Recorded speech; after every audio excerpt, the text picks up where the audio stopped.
All right, welcome to This Explainer. Today, we're throwing on our investor hats because we're looking at the risks, the rewards, and honestly, the sheer massive potential of a really fascinating agricultural brand. We're talking about Mount Pulag Coffee. It's a business that literally encapsulates the brutal challenges and, the incredible triumphs of taking a homegrown local treasure and pushing it onto the global stage. So, I want you to keep this one question in the back of your mind as we go through this. What does it actually take for a local coffee bean to conquer the premium market? I mean, it's a super high-stakes journey from a quiet, misty mountainside to a crowded, bustling cafe. And let's be real, the odds are almost always stacked against the underdog here. Let's kick things off with Section 1, A Mountain of Flavor. Okay, let's dive into this. The brilliant simplicity of the Mount Pulag coffee branding beautifully illustrates this unbreakable connection between the high-altitude geography of Kabayan, Benguet, and the actual product right there in your cup. It's so clever. The mountain ridges just seamlessly flow right into the silhouette of a steaming coffee. It's this instant psychological cue that anchors the whole brand to a deeply authentic artisanal origin. Now, these strengths we're looking at, they are essentially the superpowers of their premium craftsmanship. We are talking about exceptionally high-quality Arabica beans nurtured by the crisp, cool, high-altitude climate up in Kabayan. And here's the science behind why that matters. Because the beans grow slower in that cold air, they develop all these complex sugars. That yields a highly distinct flavor profile that you literally just cannot replicate in a factory.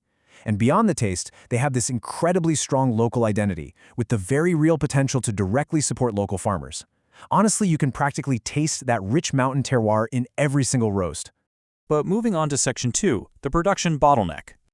Now, what's really interesting here is, well, of course, every superpower comes with its own brand of kryptonite, right? We're looking at an intense, almost painful contrast. On one side, you've got this distinct premium flavor, an absolute artisanal triumph. But weighing it down heavily on the other side is a severely limited production capacity. It's a massive operational hurdle that acts like a giant anchor, threatening to hold back all of that premium potential.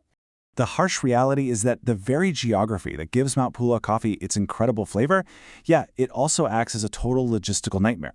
I mean, just think about moving heavy bags of beans down a steep mountain. That naturally results in significantly higher transportation costs.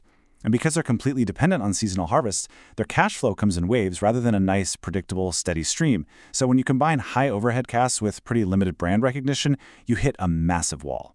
They urgently need serious investment in marketing just to get discovered by consumers, but they kind of lack the continuous cash flow to actually fund it.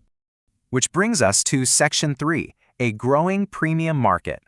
But hey, it's far from a lost cause. The market gap waiting to be filled here is absolutely massive. Global demand for premium specialty coffee is just continuously increasing right now. By aggressively leaning into e-commerce, Mount Pulag Coffee can completely bypass those expensive retail middlemen. And it gets even better. They can capitalize on the local boom of coffee tourism happening right there in Benguet. If they forge strategic partnerships with cafes and hotels, they create this whole immersive brand experience. Tourists try it in the mountains, they fall in love with it, and then boom, they use e-commerce to keep buying it when they get back home. Couple that entire ecosystem with potential government support, and you've got a seriously exciting growth trajectory. But we have to look at the other side in Section 4, bitter market realities. Let's move to and see how this builds, because to truly understand the investment profile here, we have to face the existential threats head-on. We're essentially looking at a two-front war for survival. On the environmental front, you've got uncontrollable nature, the overarching shadow of climate change, persistent agricultural pests, and crop diseases. Literally any one of these can wipe out an entire seasonal harvest without warning. And then, on the economic front, we have these fierce global forces, cutthroat competition from massive established brands, wildly fluctuating commodity prices, and totally unpredictable supply chain disruptions. Both nature and the global economy are constantly, relentlessly testing the resilience of this operation. Finally, we arrive at Section 5, the future of Kabayan. So, where does this all leave us? If there's one core takeaway you get from this entire explainer, it's this incredibly delicate, high-stakes balancing act. Mount Pulag Coffee is basically walking a tightrope right now. They're trying to leverage their richly authentic origin story against some very real existential market and climate threats. And this matters, you guys, because it isn't just the story of one single coffee brand in the Philippines. It's really the universal blueprint of local agriculture trying to scale up, adapt, and ultimately survive in a highly complex modern world. Which leaves us with this final thought to ponder. In a global landscape that's dictated by wildly fluctuating markets and rapidly changing climates, is an authentic origin story truly enough to survive?